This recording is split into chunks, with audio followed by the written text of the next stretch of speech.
Hey, everybody, and welcome to the Fantasy Fullback Dive, brought to you by the good people at the Roto Street Journal, paving your way to fantasy glory, acting as your lead blocker to fantasy excellence, making all your football-related fantasies come true. I'm your host, Matt the Truth Jones. With me, as always, the Wolf of Roto Street himself. We're coming off a Week 9 that was not kind to me. We have a great Sunday night game coming up that we're both highly motivated to see, so we're going to try to get through this thing as quickly as we can, but still be as informative as we can because there was plenty to talk about. Wolf, how's it going? Hey, doing well. As you said, lots to dive into. We'll talk about all the rises, fallers, usage, early waiver wire, some key injuries. Already pouring one out for Cam Akers, devastating. Not as much fantasy-wise, but real-life-wise. 2 Achilles tears in, last 3 years. That's brutal. So that sucks. But yeah, let's dive right in, as you said, because we want to get to this awesome game we have brewing here. We'll start with passing game risers, then we'll hit the running game risers, fallers in both, 4 p.m. box score scan, key injuries, and then we'll be out of here. Starting with the risers, I think we have to lead out with CJ Stroud, 470 yards, a rookie record, plus 5 touchdowns, absolutely monster day, and of course, tons of impressive performances with that. Tank Dell, 114 yards and 2 scores, my boy. Noah Brown also ripping off 153 and a touchdown, 6 catches on all 6 targets. 11 targets did go Tank Dell's way, as did Dalton Schultz. 11 targets, all in 10 of them for 130 yards and a score. Nico Collins had an okay day himself, 54 yards and a touchdown, but just 5 targets, 3 catches. Somehow that was the worst day here.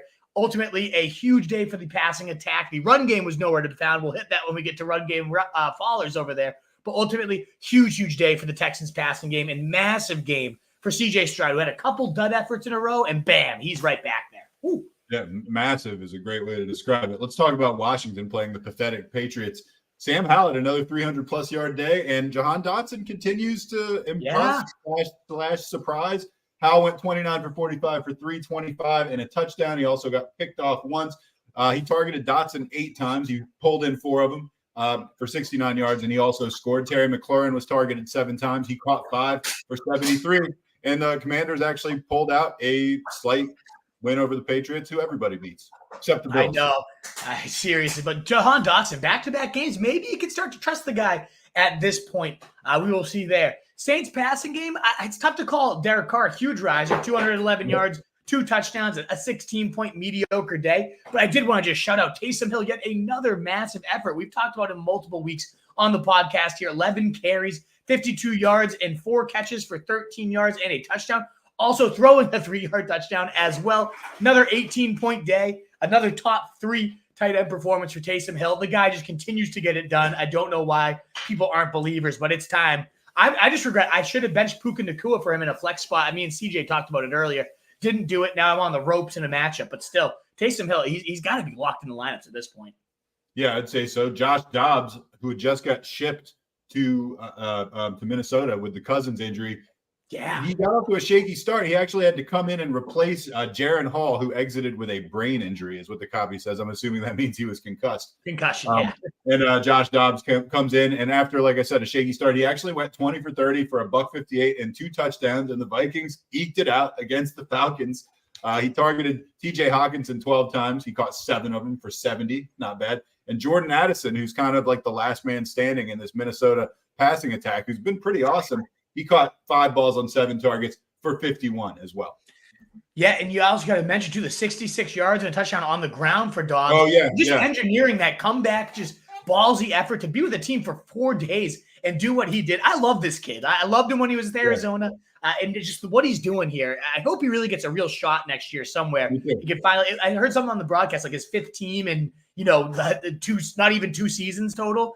So he's just been bouncing around, but impressive wherever he's landed. And as you mentioned, 12 targets for Hawkinson, just like his Arizona days where he was peppering those tight ends there just a couple weeks ago. Cleveland passing game, not a huge day for Deshaun Watson, 219 yards, 2 touchdowns, 22 yards on the ground. But the big thing was well over half of that went to Amari Cooper. 139 of those 219 went Cooper's way. He also had a touchdown, 5 catches on his 5 targets.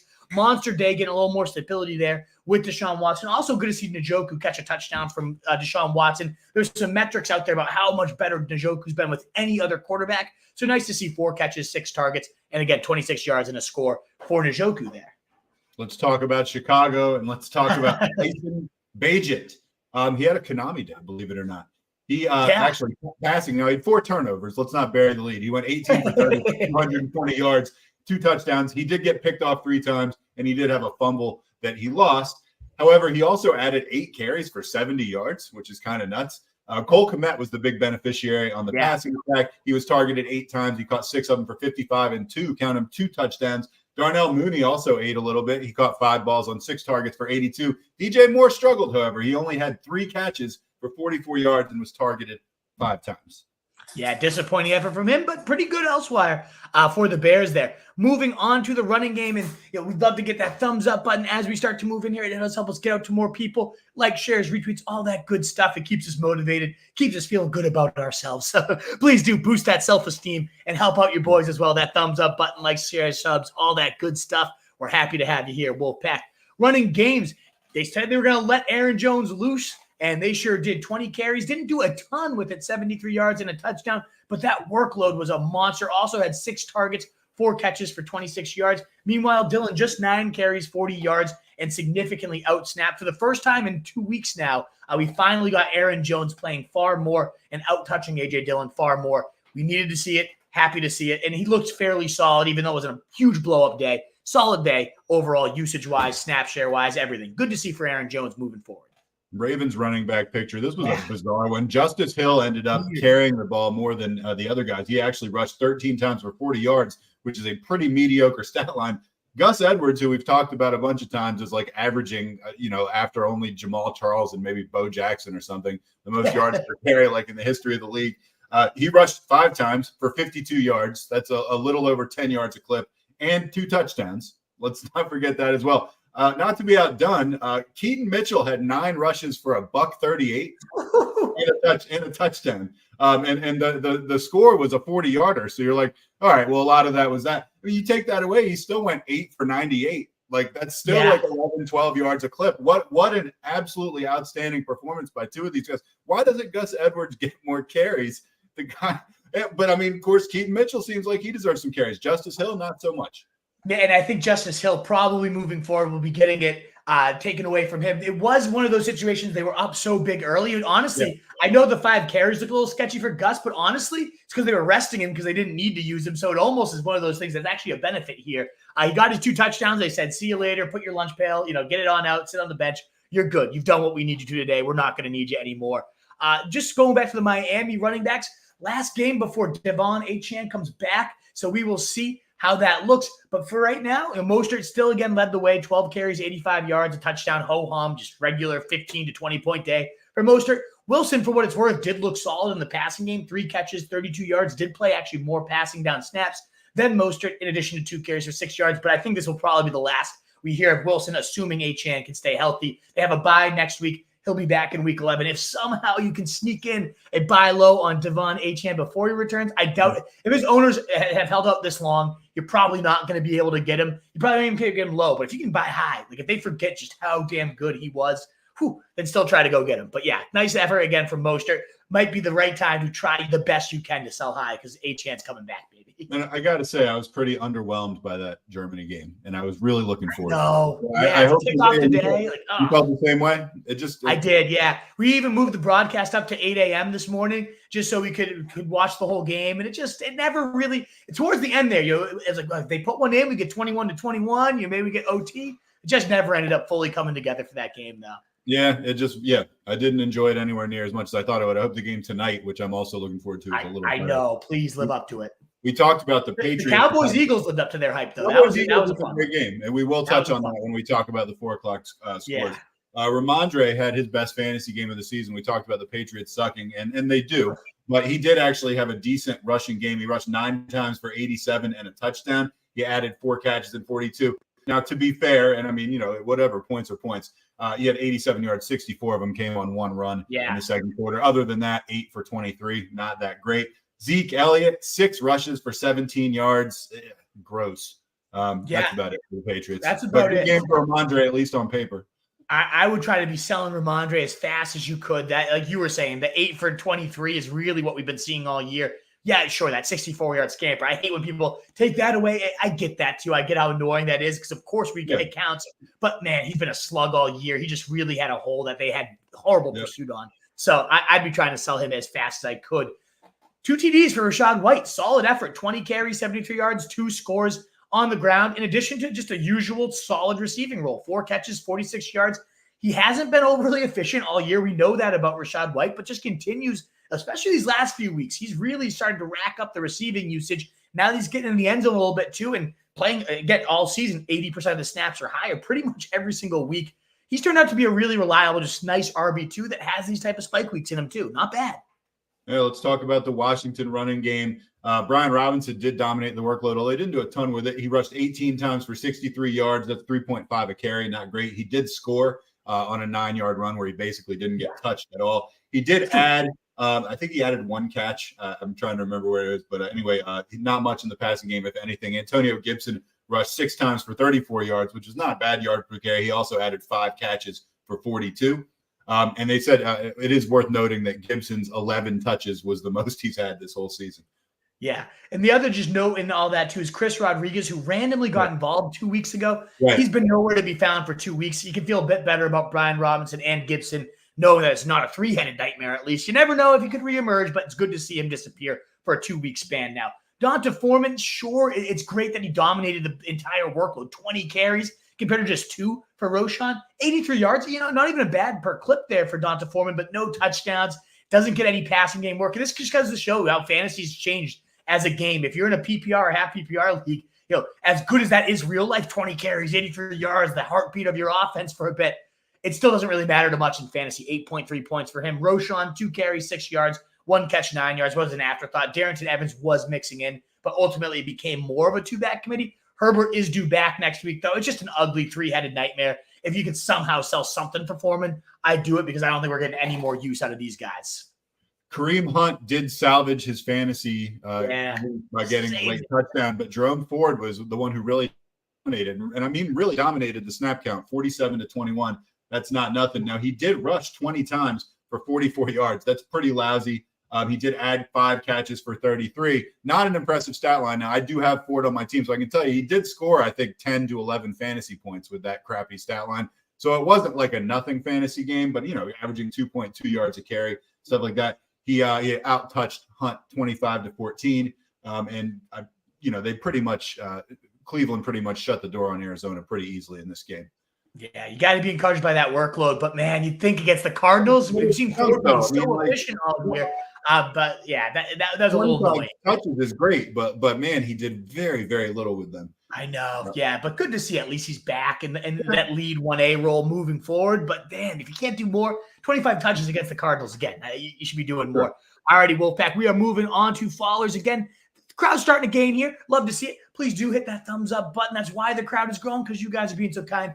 Does really help get us out to more people. And if you are new here, enjoy what you hear, please do consider subscribing as we climb to 4K here in 2023. All righty, moving to the followers of the pass game. And you kind of mentioned this game as a whole was a dud, specifically the passing games. That shootout we're going to get Monday and then Sunday morning, 9:30, Germany. Let's go. Pat Mahomes. Oh, just another mediocre day.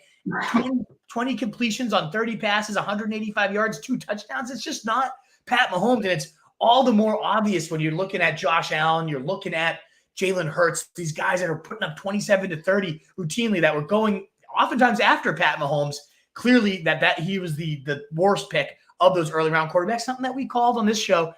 We know Mo, he called him a bust. Remember that? Yeah. And honestly, relative to his price, it's tough to not call him that. Sky Moore kind of led the way here at 33 yards. That tells you how bad this receiving game has been. 2 catches, 3 targets. Travis Kelce, 14 yards, 3 catches on 4 targets. Just, you don't usually see this. You can't be too, maybe you try to buy him if his owner panics after this one, but man, just a disappointing effort there. Rashee Rice did get one of the touchdowns. Good to see him continuing to be that red zone threat, but man, he got it in the first 3 minutes of the game and did nothing else after. It was like, oh man, is this guy going to have one of those crazy ass games? No, nothing really after that. So just a lackluster game overall. McKinnon did catch the other touchdown there and maybe getting primed up for that late season explosion for Jerick McKinnon. He always seems to do it. So maybe, just maybe, you sneak in early on that one. But other than that, it was an ugly subpar game. And so was the other side of things. Yeah, I'm gonna say, not to be outdone by the mediocrity of the Chiefs passing game. Tua 21-34 for $193 and a touchdown, and just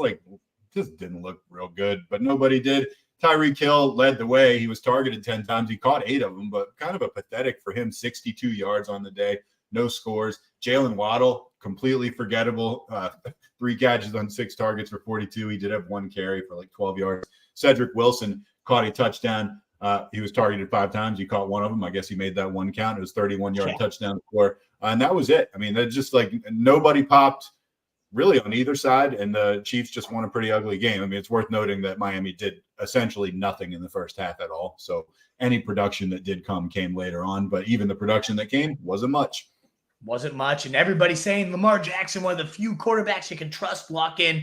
DFS, You got to play him. No, 187 yards, and that was about it. He did have 10 carries for 60 yards, but ultimately that added up to about 11 fantasy points, depending on your score. And we talked about how productive that run game was. It's an offense good to see, but ultimately 4 touchdowns going across running backs, none going to Lamar Jackson. Very disappointing, and certainly it tanked most of the pass catchers here. Yeah, sure, 9 catches, 80 yards for Andrews. He does his thing. He always does. But Zay Flowers, 11 yards on his 1 catch, and that was about it. And Odell Beckham, though, squeaky wheel. We talked about him a little bit. 7 targets, 5 catches, 56 yards, and a score.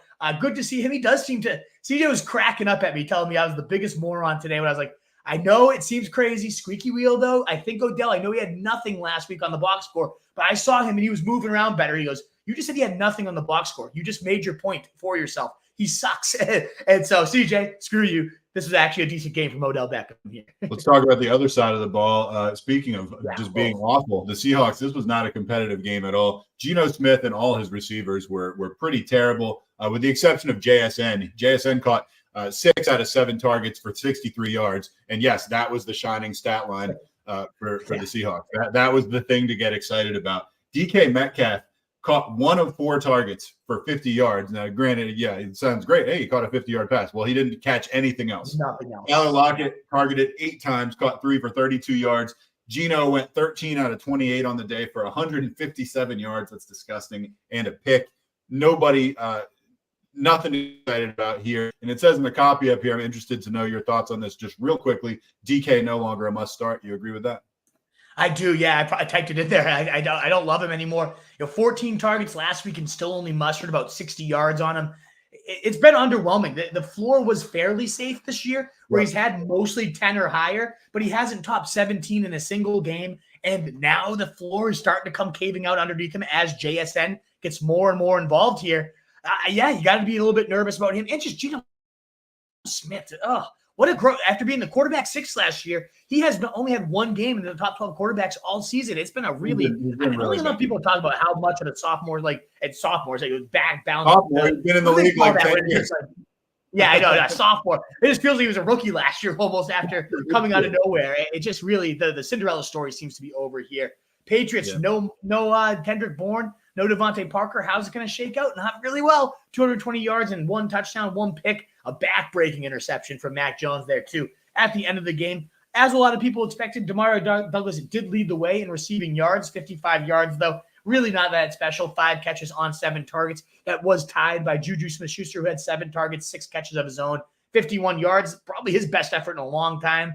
Maybe a deeper waiver league guy at this point, but Hunter Henry did get into the end zone, 39 yards, touchdown, 4 catches, 7 targets as well. Those 3 led the team in targets with those 7 apiece. It was just, Kendrick Bourne was unlocking a layer of this offense that really no one else has that type of gear. And that, again, we're talking about Kendrick Bourne as the unknown, like the biggest star of this game. It's Kendrick freaking Bourne. So, like, it just goes to tell you how bad and lackluster this Patriots team has been and how bad they're going to be moving forward. We got to see Taylor Heineke's first game with the Falcons. I don't know, mixed reviews, I would say. Okay. 21 out of, he was okay. 21 out of 38 for 268, 1 touchdown, 1 pick. He did make a few what I would call questionable throws. Some of them he did not have to pay for, but a couple times he did. He really went after the tight ends. Kyle Pitts was targeted 5 times, caught 4 for 56. This is now what we get excited about for Kyle Pitts. Hey, he had 4 catches for 56, and he's like, hey, that's pretty good. And it's like, nah, it's really not very good. Jonathan Smith, 5 catches on 6 targets for 100 and a touchdown. That's good. That is good. I don't know. I'd give Heineke like a B-, C+. It was better than Desmond Ridder, I guess, because there's no. Yeah, but I agree. I think he was better than Desmond Ridder. It's a low Still bar. not great, though. I'm with you there. Is it time to hate cut Christian Watson? I am wondering that. I'm sure many others are too. I think I'm going to do it. I don't see a reason to keep holding on to him. If the locker room needs the message sent, his softness can no longer be tolerated. He's not responding to his timeout share in the flex position. It's time for him to go, folks. And it's largely because Jordan Love, just 228 yards, a touchdown. He did have decent accuracy on the day, 20 of 26. Not a horrible effort in real life wise, but fantasy wise, not a ton of juice on this branch here. Jaden Reed, 3 catches, 19 yards. We had like 1 catch for 30 yards for Watson, 37 on his 2 targets. It was a big play that he made actually down the stretch there for the team, but still, fantasy owners, this is not the Watson we were expecting by any means. Has not had a single useful game on the season. Yeah, with this passing game looking as bad as it is, I'm going to be clearing him out. I'm done. I'm done with this. I've said a couple of times, like, I've been wrong about so many things this fantasy season. I don't want to toot my horn too much. I was absolutely right about Jordan Love. You were. Like, I was, were you taking him like in the second round? No, never the second, but like third, maybe late third, early fourth was kind of where I was starting to target him. Yeah. Okay. Yeah. Okay. Anyway, yeah, they stink. You want to talk about stinking real quick? Let's talk about the Cardinals. Clayton Tune, not to be confused with RSJ's own Tunes. Clayton Tune. Yeah. He would be offended if I compared him to this guy. 11 out of 20 passes completed for a whopping 58 yards and 2 picks in the Cardinals' 27-0. That's right, nothing defeat to the Browns. It was just so bad. You heard the stat line. I don't need to go into it. It was just awful. Marquise Brown. So I'll tell you one thing. I had McBride, who I just traded the injured Darren Waller for, and I think I don't remember how many yards McBride had. I think maybe like 25 or something like that. It's pretty terrible. I mean, that was like almost half of their entire offense. The other half came from Marquise Brown. He caught 4 out of 8 targets for 24. So between those guys, they accounted for like 50 out of the 58 yards this guy passed for. One of the worst passing performances you will ever see by anybody in the NFL, except for that Giants thing like last week where they had like -9 yards. But this is pretty terrible. Yeah, doesn't get worse than that Giants game, but this is pretty damn close. Me and CJ had the show too because we were like, oh yeah, I guess it'd be very concentrated. Only Marquise Brown and Trey McBride will probably catch passes. We weren't wrong. We were totally right. Going nowhere the whole time. I do think so. Marquise Brown, though, could be an intriguing buy. We assume Kyler Murray will be back, if not next week, by the week after. And they have a juicy playoff schedule, the second easiest for wide receivers. So maybe use this as yet another data point. Oh, Clayton Tune, you can never trust Marquise Brown, right? Maybe you can sneak in a buy low offer here. It's going to be your last chance before Kyler Murray comes back. Didn't you tell me you might be rolling Clayton Tune out in a league? I ended up putting in Gabe Davis. It was a super flex situation. And I was like, I don't even – just because you normally should put a quarterback in, I'm just going to put Gabe Davis in and hope for the best. And I'm not regretting that. That's for sure. Even if Gabe Davis had 1 catch for 5 yards, the quarterback doing that. It's inconceivable. I mean, I believe he scored 0 points, right? Yeah. Okay. Oh, yeah. With the turnover. Yeah. So I can't get worse. If he runs for 1 yard. Exactly. Similar to a backup quarterback tanking his offense, Brett Rippon, not quite as bad, 130 yards for him. But yeah, 13 of 28, no touchdowns, 1 pick. Cooper Kupp, 48 yards, 7 targets, looked okay, but just 2 catches on those. Puka Nacua, 3 catches, 7 targets, 32 yards. No catches for Tyler Higbee. The run game sucked, as we'll talk about momentarily. Just an awful offense without Matt Stafford.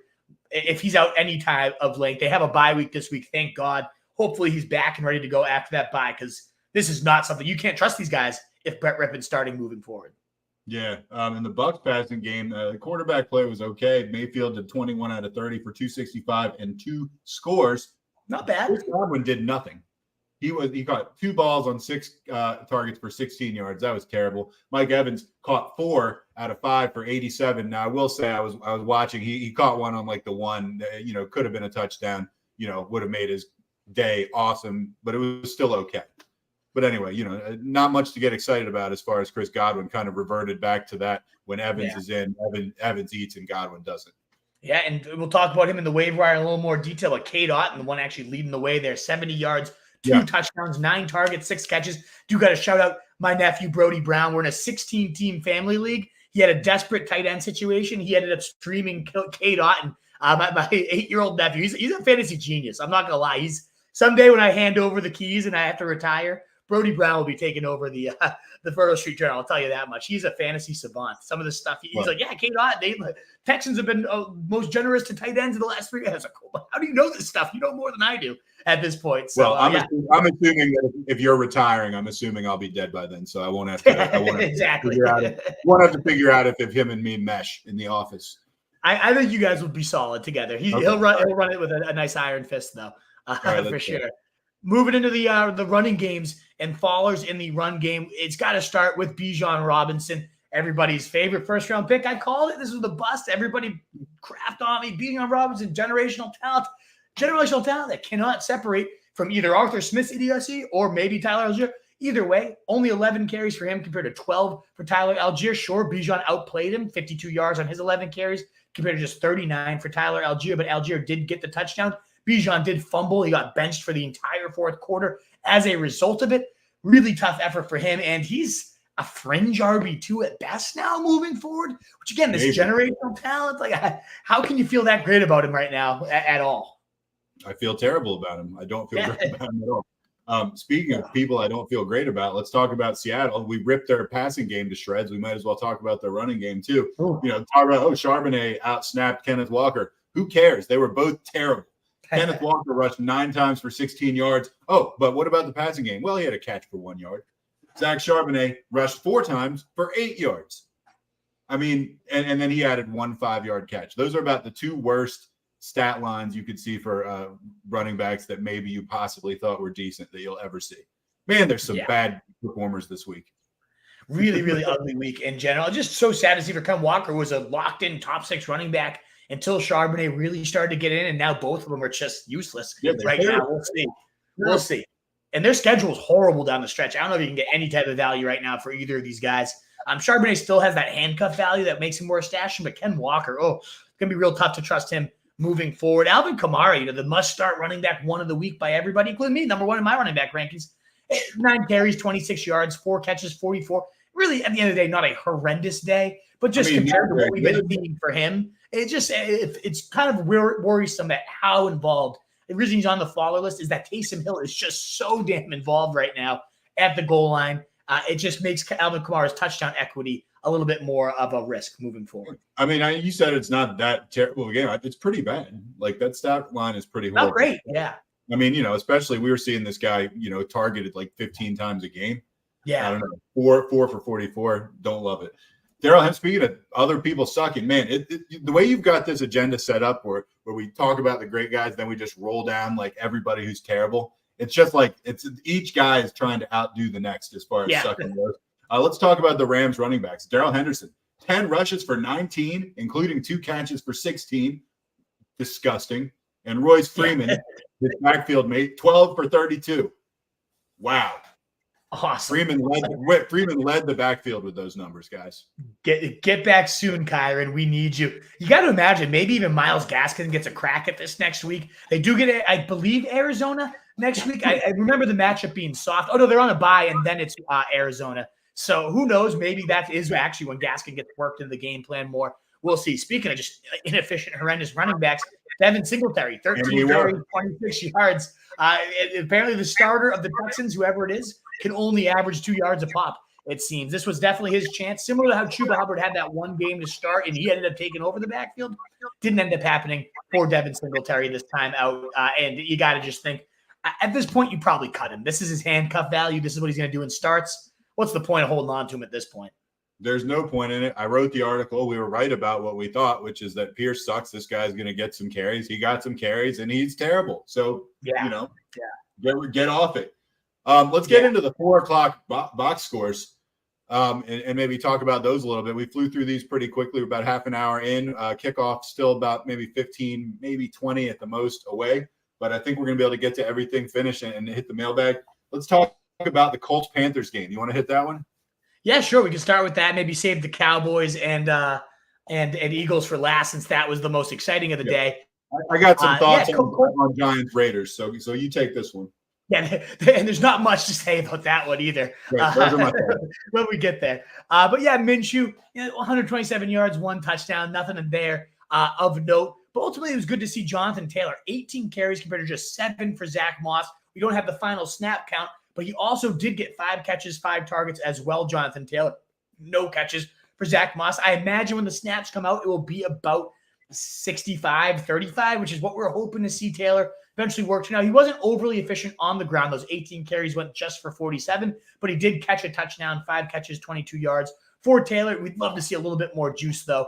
7 carries for 26 for Moss, and again, no catches there. Josh Downs did get hurt in the game, so that was unfortunate to see there. It did open the path for Michael Pittman to have 8 targets, 8 catches, 64 yards. They just didn't need to throw because they were up on the team the entire time there.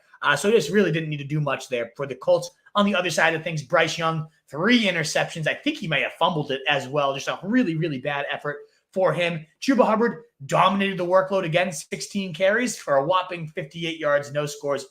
Not a great day there, but he did see 6 targets, 4 catches, just 9 yards on it. So not doing a whole lot with his work, and did actually open the door. He fumbled the ball, didn't lose it. But then Miles Sanders came in. He actually looked okay for the first time all season. 6 carries, 39 yards. I do think this starts to get a little bit more complicated moving forward, given that Miles Sanders is, 1, making so much more money than anybody, and 2, just did look flat out better than Chuba Hubbard today. He looked the healthiest he's looked really all season, Miles Sanders, and he was talking this week how insulted he is that he's been benched and how he's really, hoping he gets a chance and will try to play well. Try to play well. Essentially, he did, though. He didn't do bad with the work he got. He also had 3 catches, 22 yards. It was definitely Adam Thielen's worst day of the season, too. Just 6 targets, 5 catches, 29 yards against the Colts defense that has really struggled against wide receiver ones, but has actually been pretty good against the slot. So a lot of people did predict that this was not going to be the best game.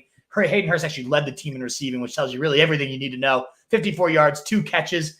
Nobody else is really noteworthy here. Jonathan Mingo had been emerging, 1 catch, 5 yards. Nothing to talk about there. So really just not a ton of fancy developments in this game, other than, again, Jonathan Taylor starting to separate a bit from Zach Moss, so it seems, and Adam Thielen hopefully has better days ahead. Giants-Raiders is a battle between 2 bad teams, and we found out one of them was much, much worse than the other one. Yeah. Raiders won 30-6. Daniel Jones got injured, so we got to see Tommy DeVito again. And, he had a career day, 15 out of 20 for $175, up from his -8 or whatever he had the other day. 1 touchdown, 2 picks. He was sacked 6 times, which never helps. His number one receiver on the day, Darius Slayton, 4 for 59. Wan'Dale Robinson caught 4 for 35 and did score a touchdown. Of course, Darren Waller is injured. On the ground for the Giants, Barkley rushed 16 times for 90 yards, which actually ain't bad. He added 3 catches for 23 on 4 targets. On the other side of the ball, when we look at the Raiders, Devontae Adams, I know they won 30-6. Devontae Adams must just be miserable. Aiden O'Connell, 16 out of 25 for 209. No scores, no picks. Josh Jacobs was actually the only real fantasy relevant player in this game. He rushed 26 times for 98 and 2 scores. Trey Tucker actually was the leading receiver on the Raiders. 2 catches for 52 yards. The aforementioned Devontae Adams had 4 catches for 34. Also worth noting, Jacoby Myers did really nothing in the passing game. 2 catches for 38. He did have 1 rush for 17 yards, and he scored on that. Yeah, not bad there. Saved his day with that rushing touchdown. Just an ugly situation overall. 28-23. The Eagles come out on top of the Cowboys. Very solid game. Came down to the wire there. Dak Prescott, a 3rd straight 25-plus fantasy point day. 375 through the air. 3 touchdowns. And over half of that going to CeeDee Lamb. Yet another monstrous effort. 16 targets. 11 catches. 192 yards.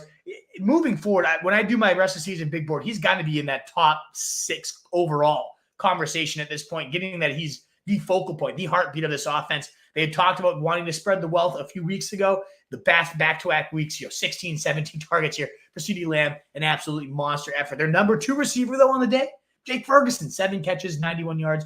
Also finding the end zone there, as did Jalen Tolbert. That's the one thing CeeDee Lamb didn't do is score. The other touchdown did go to Turpin, Tolbert, and Ferguson. So no touchdowns for CeeDee Lamb. You can't be mad, though, with an 11-catch, 192-yard effort. Michael Gallup, the real man, out here, 2 for 19, and Brandon Cooks just 1 for 7. Really ugly to see on a day where Dak goes that big, 375 again, and those 2 can't do anything more than that. Neither of them need to be held on fantasy rosters. And then everybody's still probably buzzing. And I know, Truth, you're probably talking about Tony Pollard, 12 carries, 51 yards, 3 catches, 12 yards, no touchdowns, out of the end zone once again. Really, really lackluster effort from him. That's just a year that has been really just horrendous. On the other side of things, Jalen Hurts, 2 touchdowns, 207 yards. Not the massive day we saw last week, but A.J. Brown got his 66 and a score on 7 catches. 3 catches, 51, and a touchdown for Devonta Smith as well. So the two main guys, they did their thing. Dallas Goedert had a couple nice catches, but did have an arm injury. So we'll check on that and see how he's doing.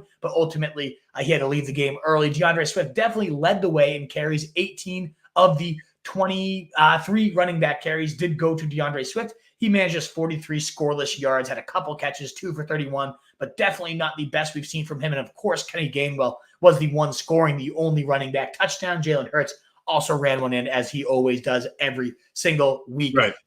That wraps up those. Yeah. Can I ask you a question? Yeah. Have they ever failed on the tush push? I don't think so. Like, they are just so damn dominant. Jason Kelce is such a monster up the middle. Just, and of course, Jalen Hurts, his legs. I mean, he's already a really good runner. And I mean, he's literally being like propelled from behind and the line's pushing. I mean, it's just, I know some people are like, this is incredible. Some people are outraged by it. I mean, I've probably seen him do it 8 times this year, and they definitely made it every time I saw it. Oh, yeah, it's foolproof when the Eagles do it. I've seen other teams try, and I'm fail. talking about the Eagles. I'm talking specifically about the Eagles. Yeah, they're dominant. Yeah, they're ridiculous. So that wraps up the 4 p.m. box scores. We'll move on to some key injuries. Thankfully, not quite as loaded as last week, where we had just carnage after carnage, but still a few big injuries here. Cam Akers, unfortunately, tore his Achilles. You got to really feel for the guy. He gutted it out and came back. Very few people have ever come back from an Achilles injury, even just one of them. Comes back, starts to get his bearings again, and then tears his Achilles once more. So prayers up. It's probably a career for him, unfortunately. You just got to feel it just sucks. That's definitely an arduous road back. Maybe Ty Chandler becomes a waiver wire piece at this point, but it's just going to be the Madison show, and it's going to be horrible.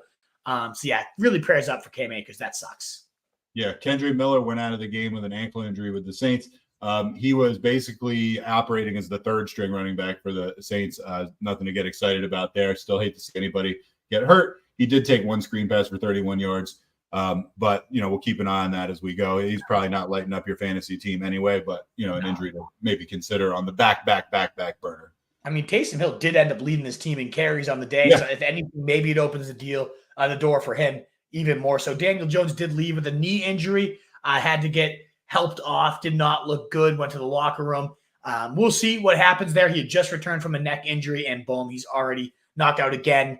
It's just gross. Yeah, no kidding. Josh Downs, would hate to see, got knocked out of the Week 9 game against the Panthers. At first, they were not sure if he'd come back. They did eventually rule him out. He had been battling the knee injury literally all week, so it's unclear whether this was an aggravation of that or something new. We will definitely keep you posted on that, though. He's been, he's been not too bad.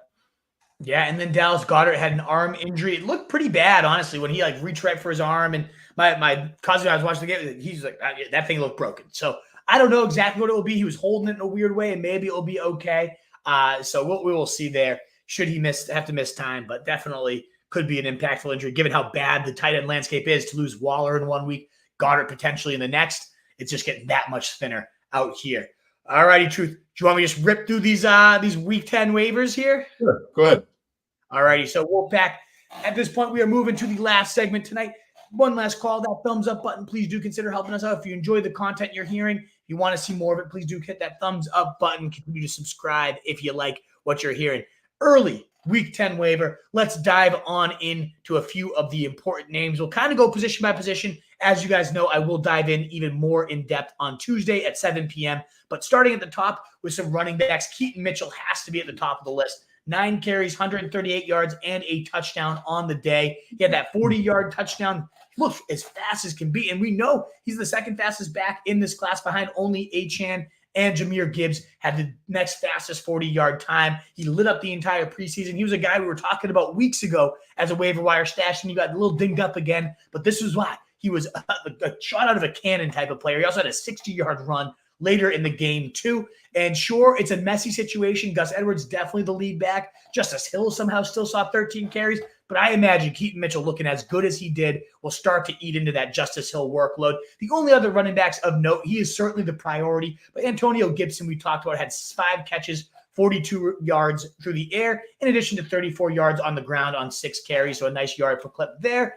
11 opportunities. That was his highest of the season. seems to be earning the touches too. When he gets them, he's doing pretty well with them. So maybe Gibson's role will continue to grow, especially with this defense looking so much worse. They might need that pass catching type of back even more moving forward. I just want to shout out Jerick McKinnon, 30% rostered. He had a touchdown today. It is that time of the year where the Chiefs are going to be closing out the season, and we start to see Jerick McKinnon come out of his cave and help his fantasy owners down stretch runs. We've seen it before, and it's worth just maybe getting ahead of the game here. Should an injury happen to Pacheco, or just it's Jerick McKinnon time, it's December, time for him to take back over this backfield. We've totally seen it happen before. It could happen here again. That wraps up our running backs. Moving to wide receivers, and I'd say Keaton Mitchell is the number one priority unless Tank Dell is out there in your waiver wires, still out there in 53% of leagues, just 47% rostered, 11 targets, 6 catches, 114 and 2 touchdowns, another 20-plus point day. He's now had 3 of his 6 full games go for 20 or more points. The kid's a stud. I mean, he had that, I don't know if you saw the end of the game there, Truth, but that catch he made on the sideline to put them in position to win the game and then to catch the game winner right after, like, the guy's got balls. And so does CJ Stroud. This game is, that team is just so fun to have pieces of. And Noah Brown, too, 2% rostered, 6 targets, all 6 of them caught for 153 and a touchdown, a really nice 75-yard catch and score to open the game. This is probably more of the anomaly here. And again, most of that came on just one catch, but that was about half his production. He still had 5 for 75 beyond that one. And Robert Woods has been out. This has kind of opened the door for the much more explosive Noah Brown, who made plays with the Cowboys whenever he was used. Definitely on the lower priority of things, certainly well behind Tank Dell, and also behind my next guy here, Quentin Johnston, 30% rostered. But Josh Palmer, who's been playing really, really well this year, had to be placed on the injured reserve, will miss at least 4 games. I don't think you can go toss Johnson in your lineup this week. You probably don't even have to because it's Monday night, and you probably had your players play at this point. Facing the Jets, I wouldn't expect a ton to happen here, but he's going to have every opportunity to show why he was a first rounder, to show why Brandon Staley called him the best player on the field when he scouted them facing Georgia, who has how many first-round talents here. The kid Johnson is such a great threat after the catch. He's behind actually only Deebo Samuel across the last decade in terms of yards after the catch per reception for college, but they've been using him as like a Mike Williams clone, which is not what he's good at. He's not a deep threat that can make those contested grabs. He has deep speed, but only when he's separated. He's much more dangerous when you hit him on screens, when you hit him at the line of scrimmage and let him do his thing. I'm really hoping we get that role for Quentin Johnston moving forward. Either way, they're going to have no choice but to play him. A number 2 option in this explosive pass attack. There is it just gives me kind of Christian Watson vibes of last year. Not this year. I don't want those type of vibes, but a talented first-round type of talent stepping into a major role with a quarterback that can sling. I'm getting good vibes about Johnston the rest of the year. The rest of these receivers are really just desperation bye week guys, but Darnell Mooney, we've seen play well in the past, 14% rostered, and he showed more burst than I think I've seen all year from him, probably in the last 2 years. Seems like he's fully getting himself back to full health. 6 targets, 5 catches, 82 yards, not bad here. We'll just have to see, note that did come from Tyson Bagent, and it does seem like Justin Fields is probably a week away. He's done it with Darnell Mooney in the past before. It's just one of those pretty good explosive talents. You just wonder how much volume is going to be there to go around once Fields is back. And then we talked about the Odell Beckham squeaky wheel. 7 targets, ends up getting greased. 5 catches on those 7 looks, 56 yards and a score. And I said, pass the eyeball test despite a 0 in the box score last week rather. This week he looked significantly better there. So that was Darnell Mooney. Odell Beckham, sorry, I forgot to move through my banners as we go here. Wrapping up with just a handful of tight ends for you.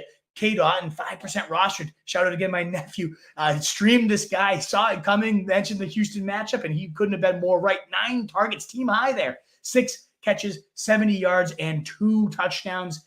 This is now the 3rd straight game he's seen at least 6 targets. So it's not just a 1-week anomaly. Sure, the huge, massive touchdown output is an outlier, but ultimately we've seen Cade Otton. He's actually 5th in tight end routes on the season and has been a highly used piece throughout the year in an offense that's actually pretty solid so far. And last is Jonnu Smith, who had that 61. I mean, this guy is an athletic freak. It just goes to show what were the Patriots doing, signing this guy to a massive contract and then not using him in a way that he could thrive. That 61-yard knifing through the defense, one of the fastest guys for his size. He has a 99th percentile speed score.